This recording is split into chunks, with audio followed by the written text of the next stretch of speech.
हाँ फ्रेंड्स, दोस्तों हम अनेक विषयों के ऊपर अच्छे अच्छे वीडियोस यहाँ पर पोस्ट कर रहे हैं आपके लिए। और हम ये भी जानते हैं कि आप इनका बहुत बहुत आनंद भी उठा रहे हैं। ठीक है ना। तो चलिए आज एक और किसी वर्ड के साथ जुड़े हुए नॉलेज की तरफ चलते हैं। ठीक है ना। तो एक वर्ड लिखता हूँ मैं यहाँ पर। मैंने एक वर्ड लिख दिया, ये वाला, राइट। और मुझे तो पता है ये बात कि हमने ये बचपन से पढ़ा हुआ है ना। अगर मैं आपसे पूछूं कि ये क्या वर्ड है तो आप तो स्माइल कर दोगे, आप बोलोगे क्या हमें इतना भी नहीं आता है। चलो कोई बात नहीं, तो भी आपने इसको पढ़ लिया, राइट। आपने क्या पढ़ा इसको? पेज। ये तो कोई भी बच्चा पढ़ेगा। लेकिन सवाल उसके आगे है। क्या सवाल है कि आपने उसको पेज ही क्यों पढ़ा? आपने उसको पागे क्यों नहीं कहा? अगर कोई बच्चा उसे पागे कहेगा तो आप तो बोलेंगे पागल हो क्या? हाँ, सभी आ गए हो क्या? ये पागे है। पागे कैसे पढ़ सकते हैं? इसको तो पेज पढ़ते हैं।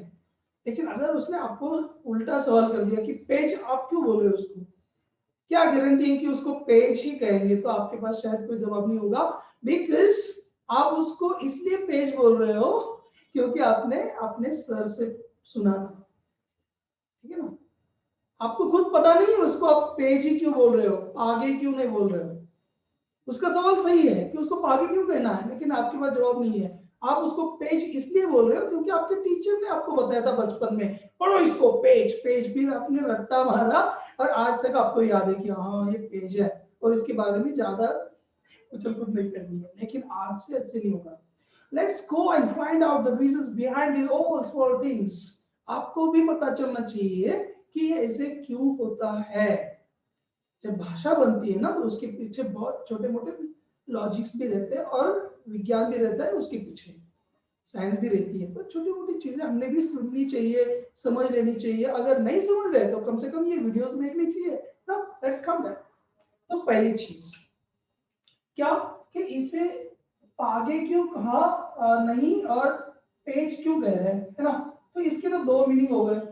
क्या हमने बचपन में इसे ग कहा था और ये अभी ये नया भी आ गया, ज आ गया। तो ज और ग ये तो इसके दो नाम हो गए भैया, इसके जी के, इधर सो। तो इसके साथ साथ जुड़ा हुआ और एक पंचिंग पॉइंट आपको बता दूं कि जो लेटर्स है इंग्लिश में, कुछ लेटर्स उनको दो दो साउंड्स है। मतलब हिंदी में तो ऐसे नहीं होता। अगर आप क कहोगे तो क ही रहेगा, उसको और कुछ तो नहीं बोलोगे आप, है ना।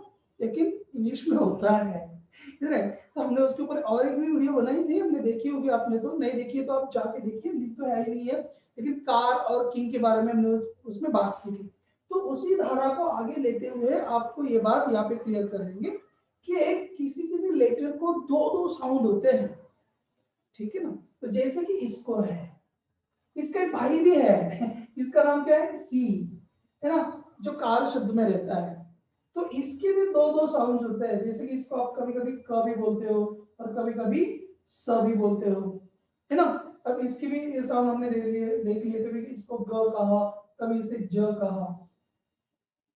तो अगर आपको ठीक से पता नहीं है तो point is going to be next कि ये जो ज्यादा कठिन जो स्वर है ना, उसका आवाज जो साउंड उसका आ रहा है, उसे कहते हैं हार्श। तो फिर इसे ये भी कहते हैं hard, hard sound, harsh sound. इसे भी ये जो है ज्यादा कठिन से लग रहा है वो भी है हार्श, हार्ड। आप कुछ भी बोल सकते हो आपके हिसाब से। और ये जो बेचारा दूसरा जो है ना सॉफ्ट लग रहा है हमें, दैट इज सॉफ्ट साउंड। तो ये है सॉफ्ट साउंड, ये भी है इसका सॉफ्ट साउंड। ठीक है, समझ रहे हो? हार्श और सॉफ्ट समझ रहे हो? हार्श जो है तो ये दोनों है क्या, ये ग वाला हार्श है, ये क वाला हार्श है। ठीक है? और ये जो दोनों है बेचारे, ये जो ये सॉफ्ट है और ये भी जो स है ये सॉफ्ट है। तो point is to be noted कि जब इसका हार्श साउंड हो तब उसका उच्चारण जो है वो अलग होगा, और जब उसका सॉफ्ट साउंड हो तब उसका उच्चारण अलग होगा। तो आप अब बोलोगे सर हमें कैसे पता चलेगा कि ये सॉफ्ट है या, है ना, यही तो मारामारी चल रही है यहाँ पर कि ये सॉफ्ट है या हार्श, हमें कैसे पता चलेगा?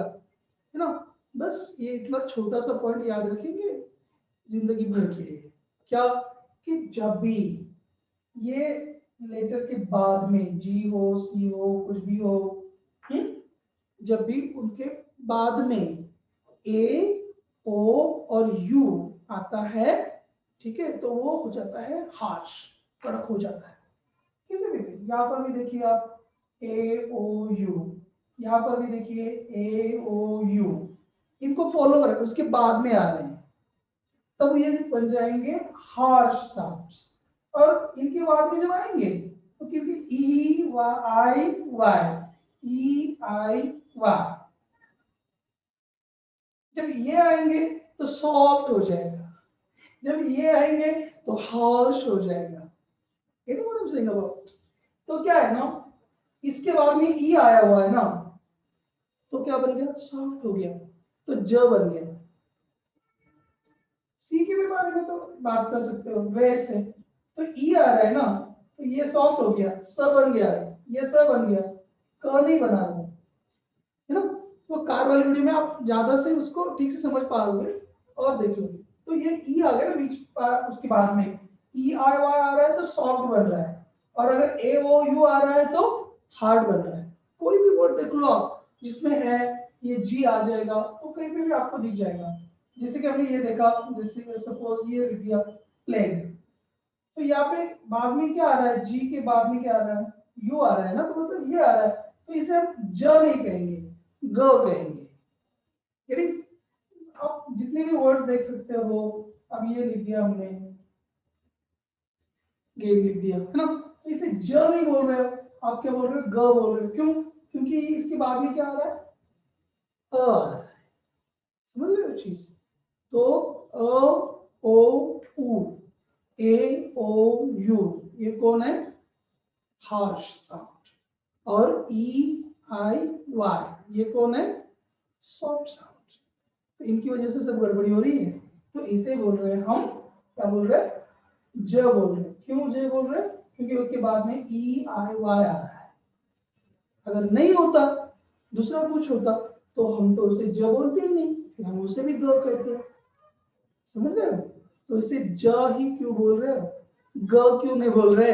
ये बात समझ में आ गई ठीक से? Yes, I think it is 100% sure for you. थोड़ा सा आगे जाएंगे और एक सवाल है हमारा छोटा सा, क्या कि इसे ए क्यों बोल रहे हो आप? ठीक है, चलो हमने सुन लिया आपकी बात कि चलो इसको ज बोलना है, तो आप ये क्यों नहीं दे रहे हो कि इसको पांच क्यों बोल नहीं रहे हो? यहाँ पर भी उसको रास क्यों नहीं बोला आपने, पेज क्यों बोल रहे हो, रेस क्यों बोल रहे हो, है ना? तो उसका कारण भी यही है दोस्तों, क्या कि जिसे भी किसी लेटर के बाद में, किसी वर्ड के बाद में ई आ जाएगा, तो उसके पहले जो भी आएगा उसका उच्चारण लॉन्ग करना है, लंबा करना है उसका उच्चारण, कोई भी हो। देखो अभी ये वर्ड लिख दिया हमने नाइस, तो ये ई है ना, इसकी वजह से ये जो आ है उसको नीस नहीं बोल रहे अब, नाइस लंबा चौड़ा उसका उच्चारण कर रहे हैं। कोई भी बात, कोई भी वर्ड ले सकते हो आप। देखो अब ये देखो, ये देखो, ये है ना, इसके लिए उसका वाई, ये उच्चारण हो रहा है। यहाँ पर भी ऐसी बात है, तो ये जो अ है उसका अगर शॉर्ट उच्चारण होता तो अ होता, तो फिर आ होता, इतना शॉर्ट नहीं चाहिए, तो फिर उसका पेज हर एक जगह पे ले सकते हो आप। ये ले लिया नेम, और अगर ये नहीं होता बेचारा तो नाम, इतना ही रहता। ये नहीं होता यहाँ पे तो विल, इतना हो जाता। Get what I am saying? दोस्तों हमने समझ लिया कि जब ई लास्ट में होता है तो दो चीजें होगी।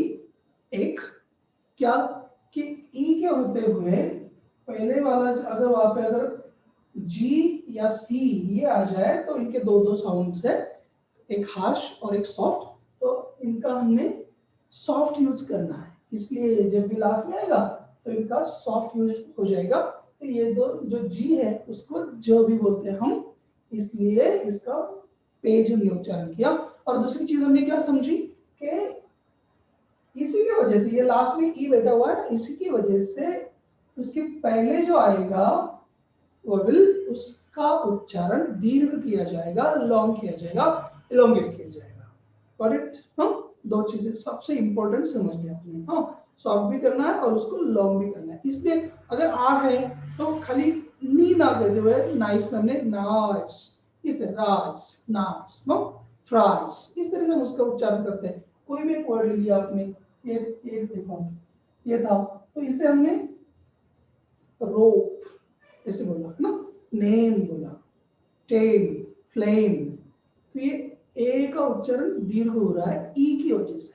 मतलब जो लास्ट में ई है ना वो दिखने में साइलेंट है, लेकिन हम कभी कभी देखते हैं ना जो साइलेंट बैठने वाले लोग बहुत बड़ा बम डाल देते बीच में से, वैसे होता है यहाँ पर भी। तो लास्ट में बैठा है चुप, लेकिन वैसे वहां से गेम खेल रहा है सबके साथ में ई वाला, ठीक है ना। और एक चीज करता है ई, क्या करता है ना, इंग्लिश में ना कोई वर्ड आप वी या यू से डायरेक्टली एंड नहीं करते। ठीक से समझ लो मैं क्या बोल रहा हूं कि यू और वी इन दोनों लेटर से इंग्लिश में ज्यादातर से वर्ड को एंड नहीं करते।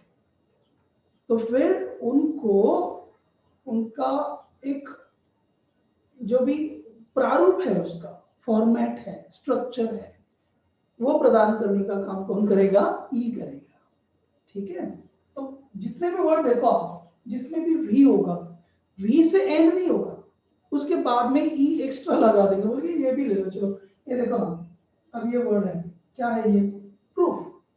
तो ये ई क्या कर रहा है यहाँ पे, अगर आपको किसी ने पूछा वहां पे ई क्यों है, तो आपने कहना है कि सर ये वी से तो कोई एंड नहीं होगा, यू से भी एंड नहीं होगा। देखो अभी ये वर्ड है, सपोज ये क्या है, ब्लू है, तो हमने कभी ये नहीं सोचा अरे ये ब्लू में हम यहाँ तक ही पढ़ रहे ब्लू, और ये क्या कर रहा है फिर यहाँ पर, है ना। तो इनको सपोर्ट कर रहा है, यू को और वी को सपोर्ट करेगा। जितने भी वर्ड आप देख सकते हो, अबव देखे हमने, अबव यहाँ पे वी था, लेकिन बाद में तो ई तो आ रहा है ना, है साइलेंट ही वो, लेकिन हमने देखा होगा, आपने देखा होगा बहुत सारे घरों में कि there are old people at the homes, है ना, बूढ़े माता जी पिताजी है, दादी माँ है, तो काम नहीं करेंगे, लेकिन उनका घर में होना भी एक घर को मजबूती देता है कि नहीं देता है। इसी तरह से ये वी और यू को मजबूती देंगे। वो जो शब्द है जो यू से एंड होंगे, ई से वी से एंड होंगे, उनके लिए बहुत ही काम करेंगे। फिर वो ब्लू हो, फिर वो ट्रू हो, फिर वो वैल्यू हो, है ना, वैल्यू में भी आ रहा है यू आ रहा है बहुत सारे वर्ड्स में। तो मुझे लगता है कि ये ई आपको ठीक से समझ में आ रहा है ना, आ रहा है ना समझ में, तो अच्छी बात है, कोई बात नहीं, ठीक है ना। कभी कभी तो ऐसे होता है, आपने देखा होगा कि सर इसमें तो कुछ है ही नहीं, ना यू है ना वी है, तो भी पीछे आके बैठा हुआ है ई। आपने देखा होगा, जैसे कि आपको देखो, अब ये देखो आप वर्ड, इसे कैसे पढ़ रहे हो, बुंडले नहीं ना, ये तो बंडल है सर। लेकिन अगर आपको पूछा सही सही मायने में बताओ कि आपने इसे बंडल क्यों कहा, तो अंदर से आवाज क्या आएगी, मुझे नहीं पता था सर, ये हमने हमारे सर ने हमें सिखाया है, बचपन से हमने इसे बंडल ही कहा है। तो ये बंडल क्यों कहते हो ये तो याद नहीं है, और ये ई तो है, तो फिर बंडल क्यों नहीं कहते हो। तो हाँ सर, आज के बाद में याद रखेंगे क्या, वो ई वापस साइलेंट बेटा करता है लास्ट में जाके, सबकी तरफ ध्यान रखता है। अच्छा आ रहे हो क्या, लेकिन उसके आगे सीक्रेट है क्या, कि सिलेबल की तरफ चलो। अब ये वर्ड आपने बोल रहा है बंडल, बंडल, बंडल, बंडल, दो सिलेबल वाला वर्ड है वो, दो सिलेबल चलती उसमें। अगर वो दो सिलेबल वाला वर्ड है तो उसमें दो बार वॉवेल होना चाहिए, इंग्लिश का रूल है। Means English is telling that if there is the word which is having two syllables, तो वहां पर वो दो वॉवेल्स होने चाहिए। लेकिन हमने यहाँ पे देखा, ये यहाँ पे हो गया एक वॉवेल बन, और यहाँ पे तो खाली ये दोनों ही रह गए बेचारे, और वहां पे कोई वॉवेल है ही नहीं, है क्या, नहीं है, तो वहां पे उसका उच्चारण तो करना है, वॉवेल तो है नहीं, फिर उसके बाद में ई लगा। याद रखेंगे अब इसके बाद में अगर कोई आपसे पूछे ये ई बीच में क्या कर रहा है क्लास में बैठा हुआ, तो आपको पता होना चाहिए उसका कारण क्या है। कोई भी एक वर्ड ले लो, चलो सैंपल ले लिया हमने, सैंपल, क्या हो रहा है, लास्ट में कौन है, ई है, और ये तो हो गया एक वॉवेल है ना, एक उसका सिलेबल हो गया, लेकिन यहाँ पे तो कुछ है ही नहीं, पी और एल दोनों ही थे, तो उनको सपोर्ट के लिए ई रहता है बाद में, क्योंकि इंग्लिश का रूल ब्रेक ना हो जाए, उसका दिल ना टूट जाए इंग्लिश का, because they have made the rule that every syllable should have its own vowel in it। और ये दोनों को इधर रख देते खाली पी और एल को, तो उनको तो है ही नहीं वॉवेल, है ना, तो उनको वो होना चाहिए, उनका दिल ना उनका ब्रेक हो जाए, उनका रूल ना ब्रेक हो जाए, इसलिए ठीक है। और कई बार तो ऐसी भी होती है चीज कि अगर वो नहीं लिख दिया ना, ई को अगर नहीं लिख दिया आपने, तो बचा हुआ जो भी वर्ड है वो बेचारा प्लूरल हो जाएगा, ये surely I am telling you. मतलब ये ई बहुत काम की चीज है, अगर वो वहां पे नहीं दिया ना लास्ट में, तो वो क्या हो जाएगा, प्लूरल हो जाएगा। तो ई क्या कर रहा है फिर, उसको प्लूरल होने से बचा रहा है, कैसे, चलो इनको रब कर देंगे फिर बाद में। फ्रेंड्स एक वर्ड है